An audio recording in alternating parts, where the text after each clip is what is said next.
2 दिन पहले कलेक्टर और कमिश्नर कॉन्फ्रेंस में प्रदेश के प्रशासनिक मुखिया चीफ सेक्रेटरी ने सबकी भरी मीटिंग में ये कहा कि कलेक्टर जिलों में पैसे लेते हैं। कितना दुर्भाग्यजनक है कि न्याय पर आधारित जो प्रशासनिक व्यवस्था है ये पूरी की पूरी भ्रष्ट हो गई है और इसका चेहरा विद्रूप हो गया है। आपने प्रदेश में अनेक उदाहरण पिछले दिनों देखे होंगे। भिंड में कलेक्टर विधायक से कह रहा है कि तुम चोर हो और विधायक कलेक्टर से कह रहा है कि तुम चोर हो।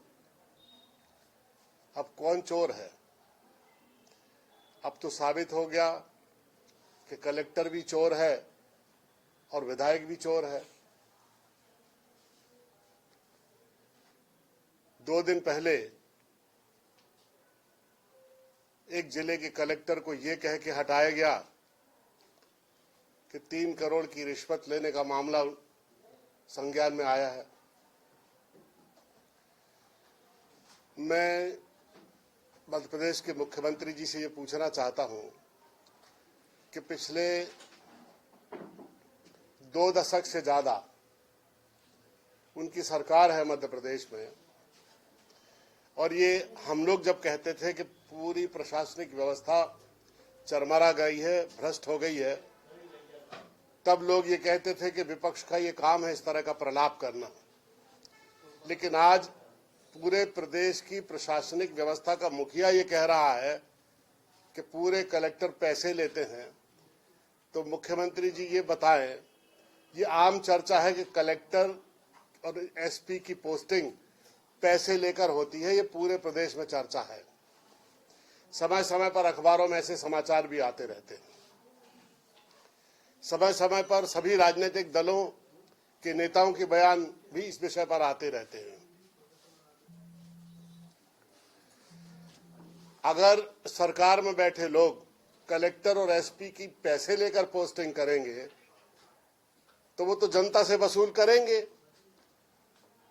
इसकी मुख्य जड़ों तक हमें जाना चाहिए कि इस भ्रष्टाचार की मुख्य जड़ है क्या।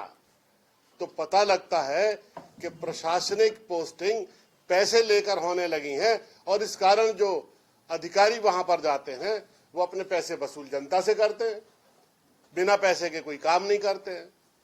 नीचे से लेकर ऊपर तक पूरा प्रशासनिक तंत्र और पूरा ढांचा भ्रष्ट हो चुका है। उसमें ना तो समयबद्ध न्याय है, न जनता की सुनवाई है और ना ही नियमित काम जनता के कोई कार्यालयों में हो रहे हैं। वही काम होते हैं जिन कामों के लिए पैसे दे दिए जाते हैं। और इस सरकार में तो ये भी आम चर्चा है कि पैसे भी ले लेते हैं और काम भी नहीं करते। बहुत दुर्भाग्यजनक है। पिछले 25-30 सालों में भारतीय प्रशासनिक सेवाओं की जो स्थिति हो गई है उसने इस बात के लिए मजबूर कर दिया है कि भारत में सबसे ज्यादा जरूरी है एडमिनिस्ट्रेटिव रिफॉर्म, प्रशासनिक पुनर्संरचना। और ये इसलिए जरूरी है कि गुलामी के समय बनाई गई एडमिनिस्ट्रेटिव सर्विसेज आज जनोन्मुखी नहीं रह गई है, बिल्कुल अप्रासंगिक हो गई है। जिन अंग्रेजों ने भारत में कलेक्टर बनाया उन्होंने अपने देश में नहीं बनाया। आप स्वयं समझ सकते हैं कि आज सब दूर अच्छी न्यायप्रिय समयबद्ध प्रशासनिक व्यवस्था के लिए जरूरी होता है कि प्रशासनिक और राजनीतिक शक्तियों का विकेंद्रीकरण हो।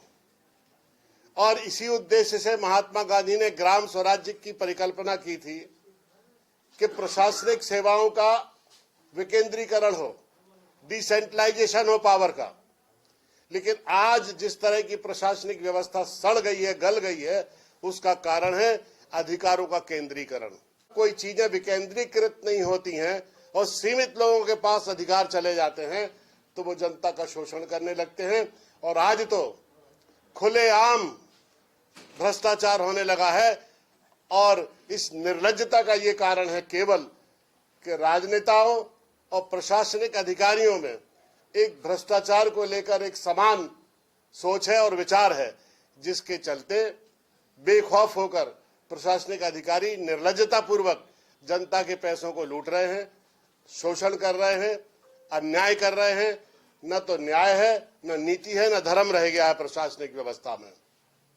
मैं मध्य प्रदेश के मुख्यमंत्री जी से मांग करता हूं कि मुख्य सचिव ने जिन कलेक्टरों के पैसा लेने की बात कही है, उनकी सूची बनाए और लोकतंत्र में जनता को ये जानने का अधिकार है कि जो मुख्य सचिव ने कहा है कौन कौन कलेक्टर भ्रष्ट हैं, उनकी सूची बनाए और पब्लिक डोमेन में वो सूची को लाएं, जनता के बीच में उन नामों को उजागर करें कि कौन कौन मध्य प्रदेश के कलेक्टर पैसे ले रहे हैं। धन्यवाद।